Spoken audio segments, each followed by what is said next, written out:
بے زبانی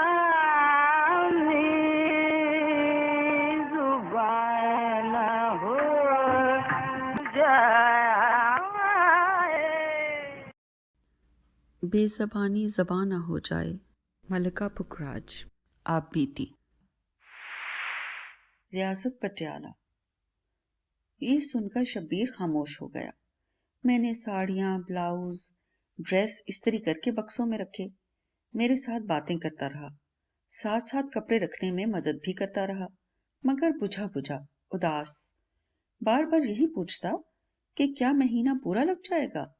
میں نے خوشی سے کہا ہاں، مگر بقول سکھوں کے مہینہ تو منٹوں میں گزر جائے گا. شبیر کو بالکل ہنسی نہ آئی.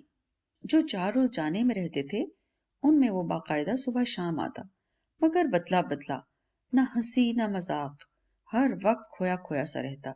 میں کافی ہنسی مذاق کی کوشش کرتی، کوئی اثر نہ ہوتا. آخر جانے کا دن آ گیا. گاڑی شام کو چلتی تھی. اسٹیشن پر پہنچی تو وہ پہلے سے موجود تھا. ہاتھ میں انگریزی کا رسالہ تھا. میں نے دیکھنے کے لیے لیا. پلیٹ فارم پر کھڑکی کے ساتھ ہی کھڑا تھا. رسالے کے ورق الٹتی پلٹتی رہی. شبیر سخت اداس نظر آ رہا تھا.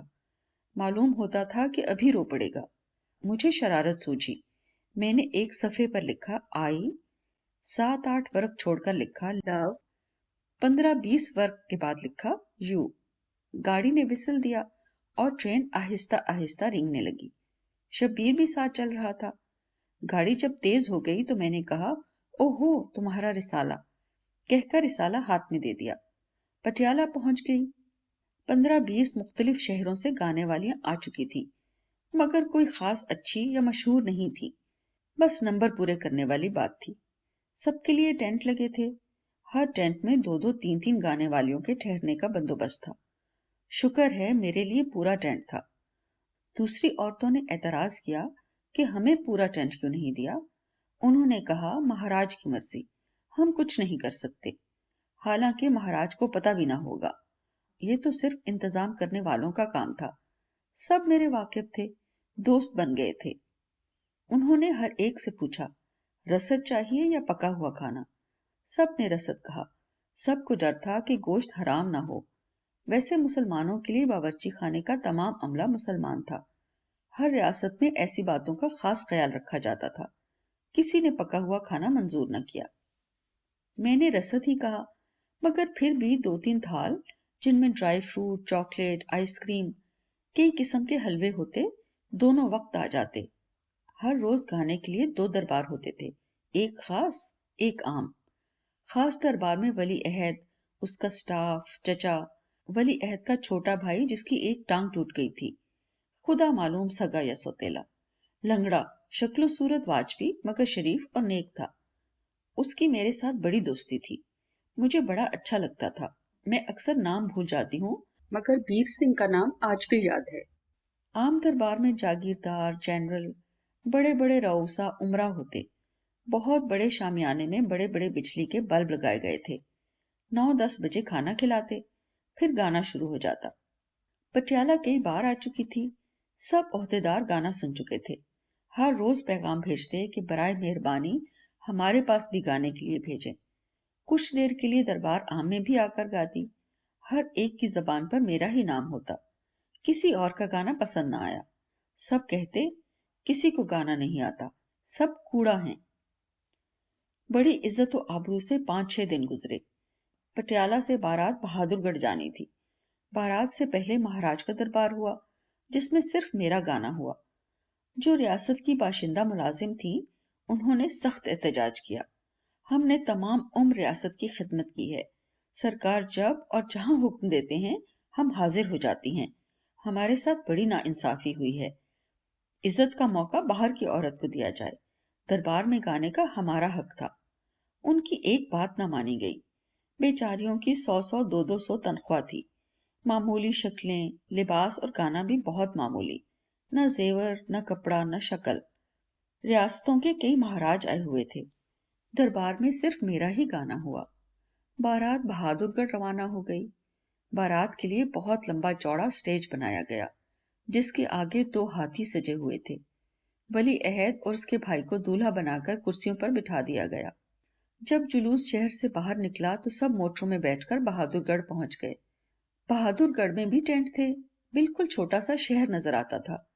جہاں تک نظر کام کرتی ٹینٹ ہی ٹینٹ نظر آتے۔ جتنے مہمان تھے سب کے رہنے سہنے کا بندوبست ٹینٹوں میں ہی تھا۔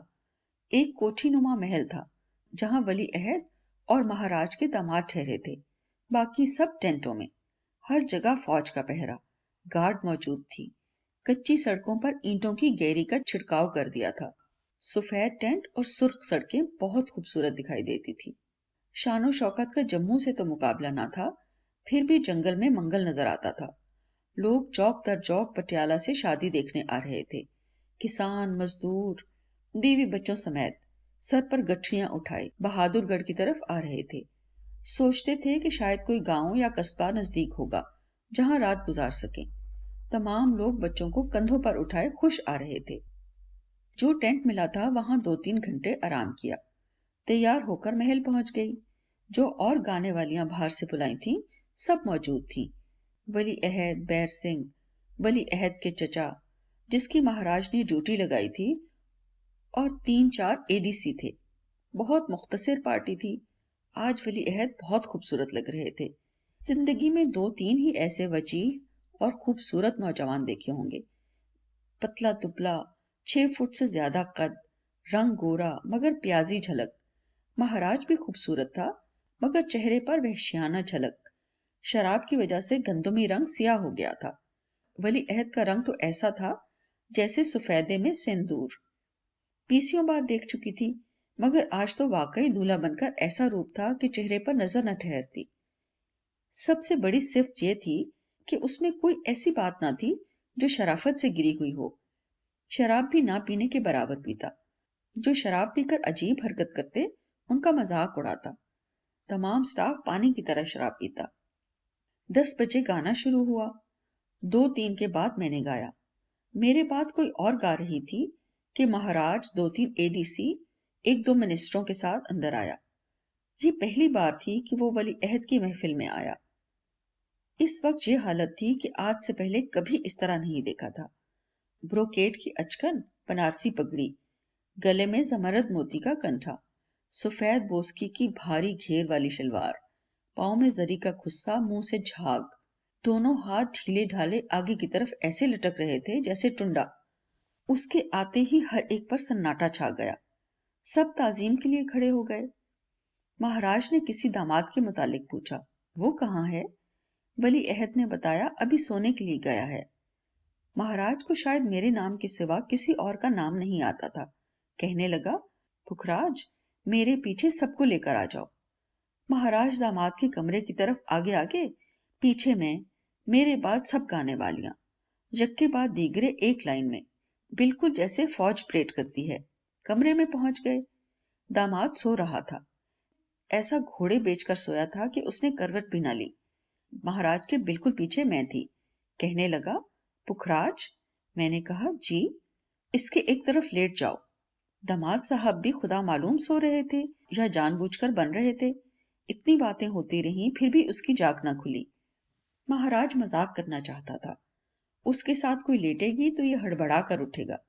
میں نے بڑے ادب سے کہا، سرکار، آپ نے گانے کے لیے بلایا ہے، سڑک پر بھی کہیں گانے کے لیے تیار ہوں، مگر یہ میری ڈیوٹی نہیں ہے۔ مہاراج نے باقی عورتوں کی طرف دیکھا جو پیچھے لائن میں کھڑی تھی، کہا، چلو تم لیٹ جاؤ۔ اس نے بھی انکار کر دیا۔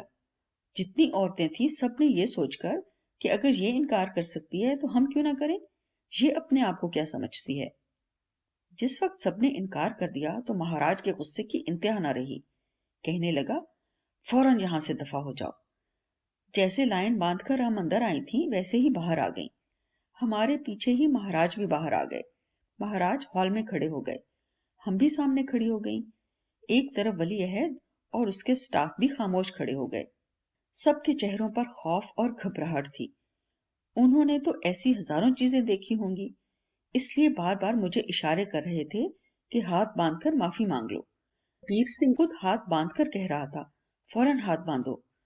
سب جانتے تھے کہ مہاراج حکم عدولی کی کیا سزا دیتا ہے۔ سب بار بار یہی اشارے کر رہے تھے،